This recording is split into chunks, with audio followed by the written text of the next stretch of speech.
Veloso decidiu criar búfalos no lugar de bovinos em pleno semiárido potiguar, os amigos achavam que ele estava prestes a fazer uma grande bobagem, mas eles estavam errados. Com a visão de quem precisa se adaptar ao clima seco da região, Francisco deu um tiro certeiro ao apostar na criação de bubalinos, a única do Rio Grande do Norte. Primeiro fez várias visitas pelo Brasil para saber se o negócio valia a pena. Depois comprou um lote de 20 animais e avaliou o comportamento dos búfalos por 1 ano. O resultado foi surpreendente. Os búfalos superaram os bovinos em ganho de peso em 27% nas mesmas condições de manejo. E a partir desse resultado, a gente resolveu mudar a atividade de bovino para bubalino. A partir daí, Francisco tomou uma decisão radical. Saiu da atividade de corte para a atividade leiteira e passou a criar apenas búfalos, animais resistentes à condição do semiárido e que se adaptaram muito bem à região. Se apaixonou pelo negócio.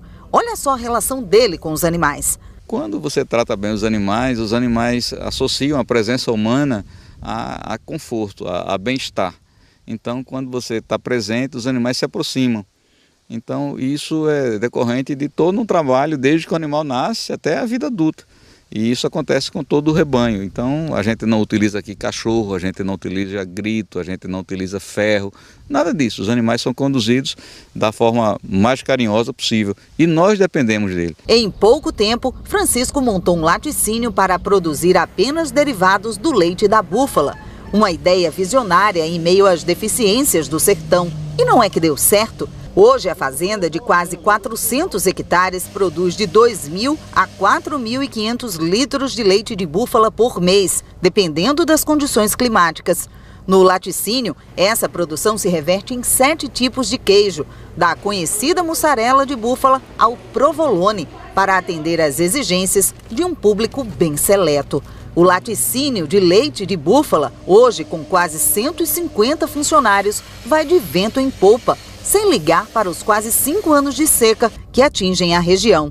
A empresa se transformou numa das poucas do Nordeste a possuir o selo de inspeção federal do Ministério da Agricultura e o único laticínio do Brasil autorizado a exportar a produção. Mas não se engane, aqui nada é desperdiçado. O soro que sai daqui vai para a ET, depois da ET ele vai ser tratado, da ET ele vai para as canas para irrigar. A gente tenta não desperdiçar nada, nenhum subproduto.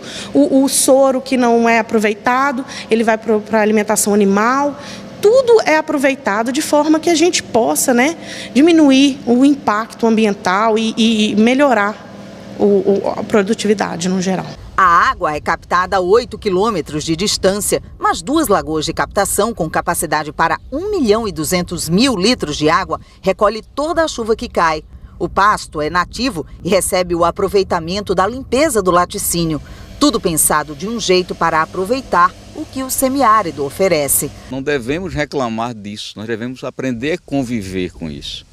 Então, cultivar plantas que se adaptem a essa realidade, ter espécies que se adaptem a essa realidade. E o búfalo vai muito bem nisso. Então, para a gente alimentar o búfalo, a gente utiliza cana-de-açúcar, essa parte mais baixa, mais úmida da fazenda, utiliza um cactus, que é a palma forrageira oriunda do México, muito resistente à seca, e sobrevivem com um score corporal muito bom e tem um custo aceitável. Os novos investimentos da empresa dão bem uma ideia do que é sobreviver no semiárido nordestino. A ordenha, que antes era feita assim, agora será completamente automatizada. Será a primeira ordenha rotatória para búfalos do Brasil. E não se trata apenas de melhorar a produção, não. Aqui, tudo é feito pensando na economia de cada um dos recursos. Uma das coisas é que os animais vão passar a ser alimentados por mérito de produção. Hoje, nós alimentamos por lotes. Então, tem animais que são superalimentados e animais que são subalimentados. Com esse sistema, cada animal tem a sua identificação por chip e vai receber exatamente a quantidade de alimento de acordo com o seu mérito de produção.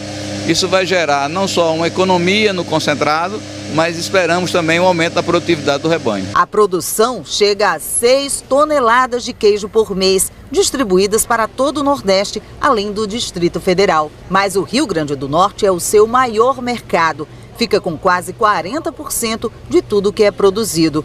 Nos próximos anos, a expectativa é dobrar a produção e atingir outros mercados internacionais. A gente pensa agora em 2017, criando a gerência de exportação, começar a participar de feiras na Europa, na América do Sul também é importante para a gente. Eu acho que a Argentina é um mercado interessante, mas a gente pensa muito na Alemanha, na Ásia. Tivemos uma consulta de Hong Kong a semana passada. Eu acho que é um mercado também muito potencial. E nos Estados Unidos a gente já fornece hoje para Nova York e nós temos um representante na Flórida também trabalhando esse mercado americano.